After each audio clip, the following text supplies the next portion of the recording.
Welcome to My Hometown, the program that explores clubs, organizations, businesses, and issues across Nassau and Suffolk counties and sheds light on the different towns that are making a difference. A great day to you, and welcome to another edition of My Hometown. I am your host, Nassau Community College student Joe Reiter. Our special guests today are Mr. Bob Hempel, English teacher at Massapequa High School, and a few student members of his environmental club called Team Echo. Bob Hempel is a full-time teacher at ELA at Massapequa High School and a part-time adjunct professor at LIU Post. Bob's passion for education extends beyond the classroom, as he is also inspired by building student-driven teams for the common good, such as Echo. Bob also has formed student teams around other causes, such as supporting children with cancer. We'll be hearing from Bob first, followed by Allie and Despina and a few other members of Team Echo, to find out more about their mission activities in their hometown, Massapequa, Long Island. Welcome to the show, everyone. How's everyone doing today? How you doing, Bob? Doing great, and thank you so much for having us today. Pleasure to work with you, Joe. It's an honor to work with you guys, too. So, Bob, let's go quickly right into it. So what inspires you or motivates you to form teams such as Echo that are focused on environmental and other issues with children, such as children with cancer and other things? Okay, Joe, I'd like to answer that in two parts. One are just teams are great when they work. Once you have a shared mission and take the time to develop what that is. And I've been around teams all my life, or all my adult life, I should say. I've coached in business. I've coached in baseball, sports. Coaching comes naturally to me. I also take a team approach in my classes, even though everybody's interested in individual grades, and they should be. I address my classroom as a team, and we work towards common goals. The other idea behind teams that I love is the fact that you can get results that you just can't get alone or with one or two people, again, when they're functional, when they work. I want to give you a quick example of what I mean about mission, though, if I could. One of the first projects that I did, which ended up leading to working with Winthrop Hospital, was something called a storybook project. And I'm just going to read you the mission that I think we distilled and how that helped galvanize kids or students, I should say, in order to give the extra yard. It read like this: to help children wonder, to think, to feel, to see, to hope, and to become inspired by the imaginative arrangements of our words. And we put that mission together towards in a writing class in order to put together a storybook for children. It actually became part of the Winthrop Hospital waiting room when kids were heading out to, unfortunately, deal with chemotherapy and things like that. Now, you said that you like a team environment with sports. Is there a connection between like the classroom and your student teams? There's no doubt there's a classroom connection there. Any group of people that you're trying to move towards a goal, whether it's individual or team, yeah, absolutely, you're a coach. And of course, you need to be a subject matter expert. You need to know your stuff, but you also be able to work with people and process and to set the right chemistry. Including a common mission, right? A mission that everybody's driving towards. And that's so easy to say, but not easy to do. The second part that I want to answer you in terms of what inspires me is I like to help, okay? That's just in my nature. I like to help people where I can, and everybody can do something. And everybody has different gifts and talents. I have a personal pull, and as a teacher, I like to build student teams and try to create, back to this, compelling missions that everybody can buy into. The mission statement can't be handed down from a wall by one person. It needs to be built by others. And then once people see that their own piece of the puzzle, so to speak, that they can help fulfill that mission, I think that's when you kind of get that whole idea about, okay, teams, what they can do, everybody contributes a different piece. And the last idea about this is to try to use what we know, what we learn in the classroom towards the betterment of society or the common good, which is an exciting thing to do, to actually take learning and skills and to give it towards those in need. Right, which is incredible, something I love to do on the side as well. But let's switch over. Let's switch over to the students for a little bit. Allie, Sure. We're going to start with you, all right? So, Allie, I understand you're the most senior member of Team Echo. Can you offer a little bit of background on the team a little bit, which like its original name maybe, or because I know it's been through a name change? Yes, definitely. So originally our club was called Airify 3.6, and we had a real focus on toxicity in the air. And our main goal was to rid toxicity in the air by planting white dogwood trees, which are very efficient at removing CO2 from the air and helping to clean the environment. We were inspired by Tom Friedman's novel called Hot, Flat, and Crowded, and it actually discussed global warming in a sense of global weirding, which meant that the environment wasn't only getting warm, it was changing significantly. And through that, we decided that there was going to be a need for a change in our original model. Okay, which that's fair. That's a fair assessment, I would say, right? So now, last June also, I remember I read about that you guys were instrumental in developing a more expanded model to address the wider environmental issues that you were just talking about. Can you tell us a little bit more about that, maybe? Definitely. So we realized we're a coastal community in Massapequa, and we all love the beach, and we're very inspired to help not only the air, but also the entire environment. So we developed a model that would focus on not only the air, but the air, the soil, the water, and helping to save species. And through this, we hosted a cleanup at our local park, Brady Park, and we tried to rid toxins from not only the ground and the soil, but from also the water. And we also hold tree plantings to continue our inspiration that we had from Airify 3.6 with the air. No, that's pretty ambitious. That's up there. I don't know if I could do such. I don't know if I could have the motivation to do that. But so basically, you're saying everything revolves around toxicity. It harms, it endangers air, water, soil, and species. Could it maybe tie into human affairs a little bit? Yes, definitely. So actually, with cancer, different causes can be led by chemicals in the environment, which negatively affect our bodies and our genes.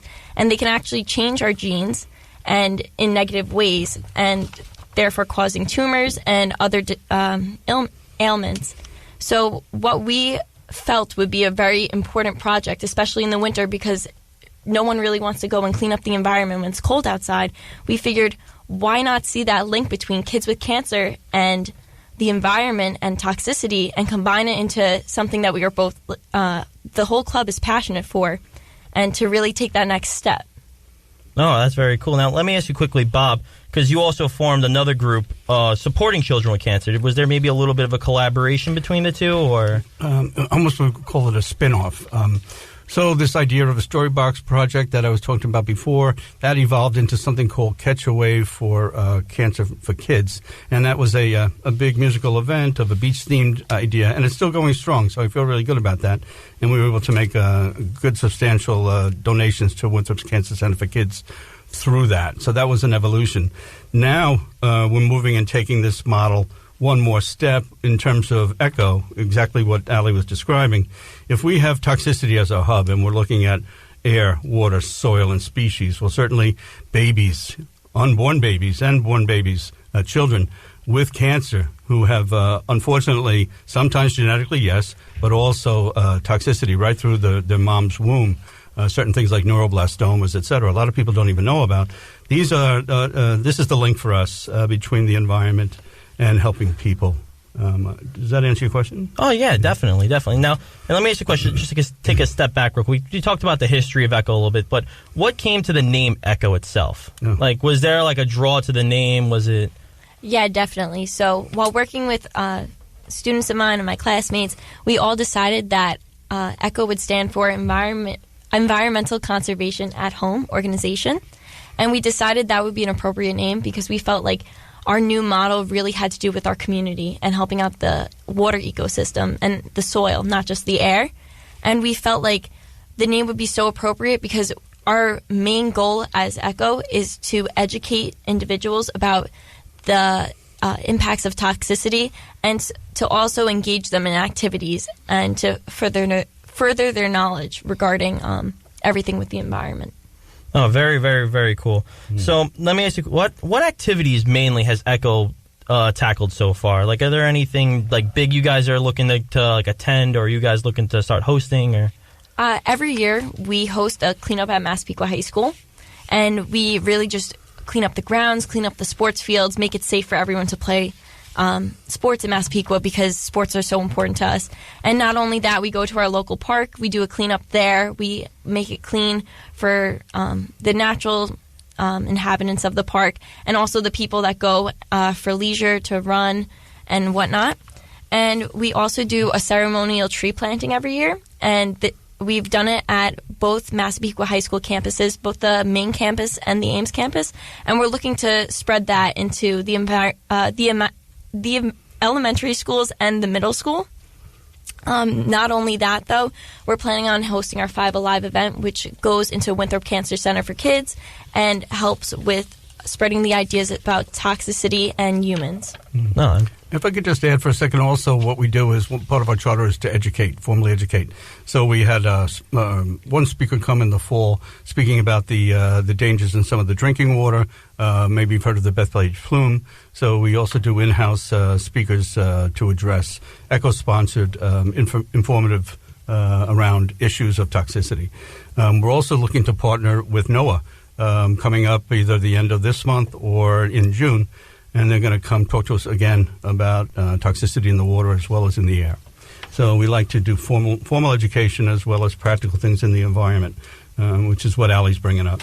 Right. So you said you were looking to partner. Is there any other widespread partnerships you're looking for, maybe with maybe the state or with other schools? Is there any big partnerships maybe you would hope for or that you would like to maybe see happen one day? Yeah, I'd love to have a partnership with Nassau Community College. That would be cool. Yeah, that would be amazing. Maybe I can come down and help you guys out. I would love that. I'm not much of a green thumb, but I can give it a shot.